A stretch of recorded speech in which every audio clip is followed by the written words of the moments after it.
संयुक्त श्रमिक समन्वय समिति की ओर से जिला कलेक्टर को विभिन्न मांगों को लेकर ज्ञापन सौंपा गया।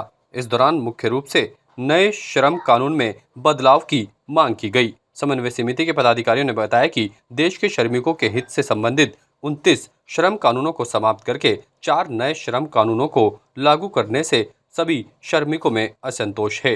पुराने श्रम कानूनों में संगठित और असंगठित क्षेत्र के श्रमिकों के अधिकार संरक्षित थे और श्रम कानूनों की पालना के लिए उद्योगपति बाध्य थे। नए श्रम कानूनों में श्रमिक हितों से संबंधित मुद्दों पर श्रमिकों के हित शिथिल कर दिए गए हैं और उद्योगपतियों के हितों का अधिक ध्यान रखा गया है, जो सरासर गलत है। उन्होंने कहा कि कार्य के घंटे, न्यूनतम मजदूरी, कार्यस्थल पर सुविधाएं, महिलाओं के लिए विशेष अधिकार, वेतन भत्ते, ग्रेजुएटी, पेंशन, सामाजिक सुरक्षा, ट्रेड यूनियन के अधिकारों को सुरक्षित बनाए रखने के लिए अथवा नए श्रम कानूनों में पुराने 29 श्रम कानूनों में श्रमिकों को प्राप्त सभी अधिकारों को सम्मिलित किया जाए। देश के राष्ट्रीय श्रम संगठनों ने आज देश भर में नए श्रम कानून के विरोध में 1 दिवसीय हड़ताल का आह्वान किया है और आप जानते हैं कि हम श्रमिक संगठनों ने दशकों तक संघर्ष करके इस देश में 44 श्रम कानूनों को हासिल करने का काम किया, जिसके माध्यम से संगठित और असंगठित क्षेत्र के मजदूरों को काम का अधिकार, पेंशन का अधिकार, ग्रेजुएटी का अधिकार, काम के घंटों का अधिकार, कार्यस्थल पर अधिकार, सामाजिक सुरक्षा का अधिकार, महिलाओं के लिए विशेष अधिकार, तमाम कानूनों को हासिल करने का काम किया। लेकिन वर्तमान सरकार ने उन 44 कानूनों को समाप्त करके नए 4 लेबर कोड लागू करने का काम किया है, जिसके तहत श्रमिकों के हित में जो कानून थे उन कानूनों को समाप्त करके और उद्योगपतियों के हित में नए श्रम कानून लागू करने का काम किया है।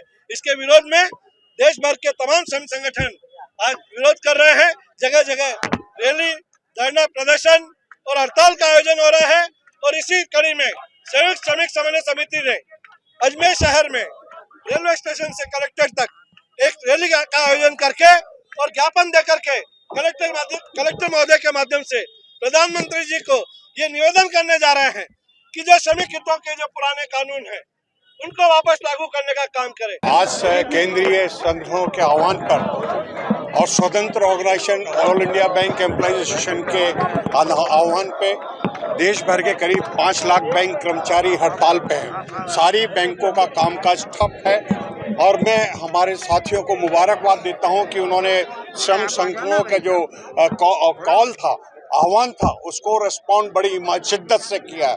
हमारी मुख्य मांग है कि जो नए लेबर कोड्स हैं उनको वापस लिए जाए, उनसे कर्मचारियों के और श्रमिकों के हितों पर कुठाराघात होगा और जो सरमाएदार है उनको अनुचित संरक्षण मिलेगा, प्रशय मिलेगा। हम इसका मूल मांग को लेके आज हड़ताल पे हैं और बाकी जो पेंशन का स्कीम, नई पुरानी पेंशन स्कीम को लागू करने को लेके और जॉब्स एंड जॉब सिक्योरिटीज को, इन 3 मांगों को लेके हम आज हड़ताल पे हैं देश भर के। और अब ये इस पे मुझे सभी खुशी है कि भारत सरकार के जो श्रम नीतियों का और जो नए लेबर कोड्स का साथियों ने आज हड़ताल करके उसका पुरजोर जवाब दिया है। आज 1 दिवसीय हड़ताल पूरे भारतवर्ष में आयोजित की गई है। इसके मुख्य कारण है कि भारत सरकार की जो जन विरोधी नीतियां हैं वो श्रम विरोधी नीतियां हैं और संयुक्त समन्वय समिति के बैनर तले 1 दिवसीय हड़ताल का आज का कार्यक्रम है। इसमें नई भर्तियां, भारत सरकार के द्वारा नई भर्तियां बिल्कुल भी नहीं निकाली जा रही है।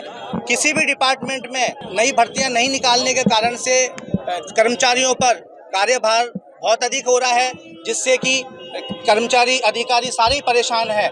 दूसरी चीज़, OPS पुरानी पेंशन स्कीम लागू नहीं की जा रही है। पुरानी पेंशन स्कीम को ख़त्म करके NPS लागू किया गया है, जिसमें NPS में एम्प्लॉय को कोई फ़ायदा नहीं है, उसको तत्कालीन लाभ बता के बढ़ाया जा रहा है कि कर्मचारियों को इससे फायदा है, लेकिन OPS में ही फायदा है। St. Joseph School, Ajmer. Admissions are open for playgroup to class 9th and 11th at St. Joseph School, Ajmer, a leading SESC school. A well-furnished library and a well-equipped science lab. Smart classrooms with LED screens for modern learning. A green and clean campus. Special emphasis on sports and activities. Enroll your child today. St. Joseph School. Address Parbatpura, Ajmer. Call us now on 0145 299 0695 ताज़ा खबरों के लिए देखते रहें सरेराह news. अपना phone उठाएं और subscribe करना ना भूलें।